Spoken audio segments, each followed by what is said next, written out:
부실채권 빨간불이라 은행이 위험합니다. 요즘 부쩍 은행에 대한 위험 많이 나오죠. 아마 그럴 수밖에 없는 게 국제 신용평가기관들이 대한민국 은행에 대해서 곱지 않은 시선을 가지고 있기 때문이다. 저는 그렇게 생각합니다. 그 바람에 뉴스들도 계속 쏟아집니다. 뉴스라는 게 새로운 이야기잖아요. 새로운 이야기가 계속 만들어진다는 이야기입니다. 여러분, 오늘은 이것을 한번 보시죠. 부실채권의 신규 발생 추이 말입니다. 이거 예상보다 심상치 않습니다. 2023년에 국내 은행권에서 5조 7천억 원의 신규 부실채권이 발생을 했습니다. 굉장하죠. 그것도 4분기에만. 이게 2022년 4분기는 3조 1천억 원이었거든요. 2021년 4분기는 2조 6천억 원이었습니다. 2년 사이에 119.2% 무려 3조 1천억 원이 늘어났습니다. 굉장히 빠른 속도로 늘어났죠. 게다가 2018년에 7조 1천억 원 이후로 지금 최대치입니다. 그러면 2019년, 2020년, 21년, 22년, 23년 5년 만에 지금 최대치라는 이야기잖아요. 5년 만에. 부실채권이 신규로 발생하는 그 액수가 말입니다. 저는 이것을 보면서요. 우리 경제가 예상보다가 더 나쁘구나. 그렇게 생각할 수밖에 없었습니다. 왜 제가 그렇게 생각할 수밖에 없었나 하면요. 여러분, 부실채권의 신규 발생도 이렇지만요. 더 심각하게 제가 생각을 하는 것은 연체채권의 정리 규모도 굉장히 많이 늘어난다는 사실입니다. 부실채권, 연체채권 사실은 같은 말이거든요. 연체채권이 생기면 이거 캠코로 떠넘깁니다. 다시 말해서 부실채권을 판다는 거예요. 그렇지 않으면 NPL이라고 해서 부실채권을 사는 회사들, 전문회사들이 있습니다. 그 회사들에게 판다는 이야기거든요. 그런데 그 규모가 보세요. 12월에 4조 1천억 원입니다. 11월에 2조고요. 10월에 1조 3천억 원입니다. 이것만 다 따지더라도 7조 4천억 원이 7조 4천억 원. 여러분, 지금 넘기는 게 7조 4천억이고 생기는 게 5조 7천억 원이다. 금액이 진짜로 만만치 않죠. 게다가 말입니다. 2020년까지 쭉 돌아가 보면 이게 상황이 굉장히 심각합니다. 여러분 보시다시피 2020년 12월에는 2조 1천억밖에 되지 않았거든요. 2021년 12월에도 1조 9천억 원. 2022년 12월에도 1조 9천억 원이에요. 그런데 2023년 12월에는 4조 1천억 원, 2배가 넘잖아요. 연체가 생기니까 즉각 매각을 한다는 거예요. 매각을 해서 그 불안감을 줄인다는 이야기입니다. 저는 이것을 보면서요. 지금 은행이 생각보다가 위험해진다 이렇게 생각할 수가 있습니다. 사실 그러고 나니까 말입니다. 부실채권의 잔액은 많이 줄었어요. 지금 보시면 2018년에 18조 2천억 원으로 부실채권 비율은 0.97이었거든요. 지금은 2023년은 0.47로 12조 5천억까지 줄었습니다. 많이 줄었죠. 그런데 이 줄은 것도 결국은 말입니다. 부실채권을 상각하거나 매각해서 줄여서 사실 부실채권 잔액이 줄어드는 거잖아요.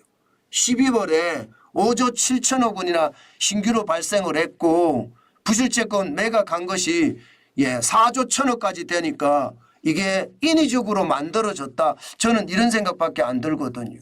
그러면 여러분 결국 말입니다. 지금 은행권에 부실채권이 계속 쌓인다는 이야기거든요. 은행권에 부실채권이 쌓인다는 이야기는 가게나 기업이 돈을 못 갖고 있다는 뜻입니다. 특히 가게도 문제지만 지금 기업의 대출에 대한 연체가 심각하다. 기업이 돈을 지금 못 갖고 있다는 것은 우리 경제가 제대로 돌아가지 않는다. 소비가 일어나야지 기업의 제품이 팔리면서 기업의 대출을 갚을 수 있고 이자를 갚을 수 있는데 상황이 그렇지 못하다. 이런 뜻인 것 같습니다. 그래서 뭔가 내부적으로 터질 수 있는 그런 시한폭탄이 점점 커지는 것은 아닐까, 저는 그런 생각을 해봅니다. 사실 굉장히 충격적이라고 이야기할 수 있거든요. 왜 제가 충격적이라고 이야기했나 하면요, 이 와중에 말입니다. 이 와중에 무디스가 우리 금융에 대해서 신용등급 전망을 하향했습니다. 강등했다고요. 한국의 은행 시스템에 대해서 기존에는 안정적이다 이렇게 하다가 부정적으로 바꿨습니다. 이렇게 되면 향후 6개월에서 1년 이내에 대한민국 은행들에 대한 신용등급 강등이 있을 가능성이 굉장히 많아지거든요. 이것은 결국 말입니다. 부실채권이 많아지고 관치금융이 심해지니까 은행의 수익성이 떨어지고요. 은행의 수익성이 떨어지니까 결국은 신용에 대한 문제가 발생이 된다. 이런 뜻으로 저는 해석을 합니다. 그만큼 은행의 위험도가 점점 올라가고 있다는 뜻입니다. 게다가 제가 진짜로 문제라고 생각했던 것은 앞서 말씀드린 것처럼요. 가계대출의 연체율이 점점 커진다. 지금 12월에 0.35로 떨어지기는 해요. 그러나 11월에 0.39, 이게 39면 결코 적은 숫자가 아닙니다. 그나마 가계대출은 어떻게 하든 막아간다. 0.39니까.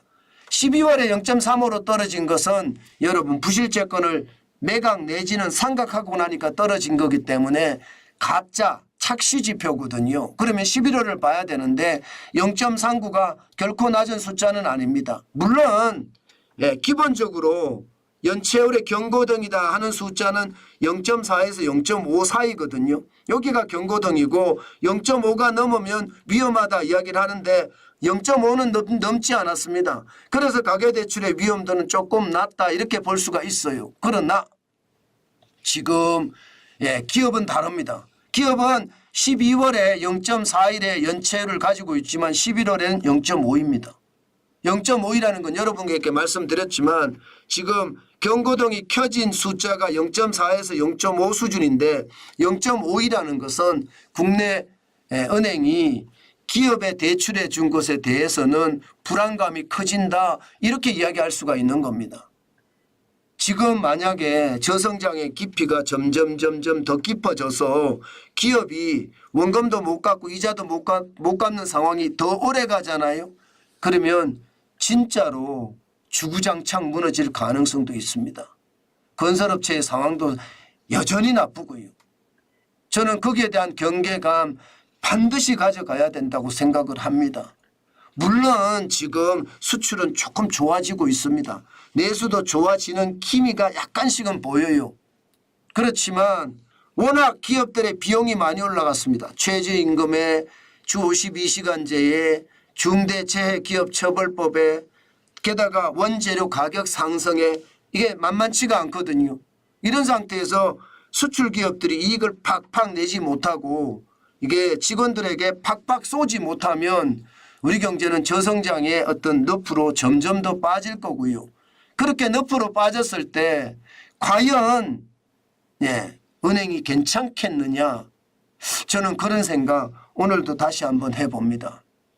이게 위험하다 그러면요 새로운 뉴스가 계속해서 하나씩 나오거든요.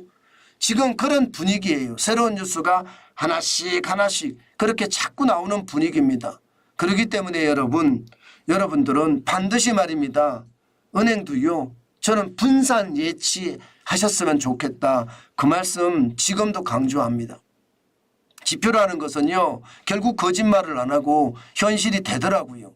물론 정부가 잘 정책을 써서 그 지표를 좋게 만들려고 노력한다면 정책적 의지를 가지고 시장에 진입한다면 달라질 수도 있습니다. 그렇지만 현재까지 봐서는 그럴 기미가 그렇게 크게 보이지 않습니다. 그렇기 때문에 여러분들도 반드시 말입니다. 돈이 많으면 분산 예치하는 것도 저는 중요하다. 그 말씀 오늘 또 한 번 강조해 드립니다. 분산 예치는요, 내 자산을 보호할 수 있다는 것, 그것은 어쩌면요, 우리에게는 신이나 다름없습니다. 제가 분산, 분할 이런 이야기를 참 많이 하는데 그만큼 말입니다. 내 자산이나 내 돈을 지키는 데는 가장 중요한 요소라는 뜻입니다.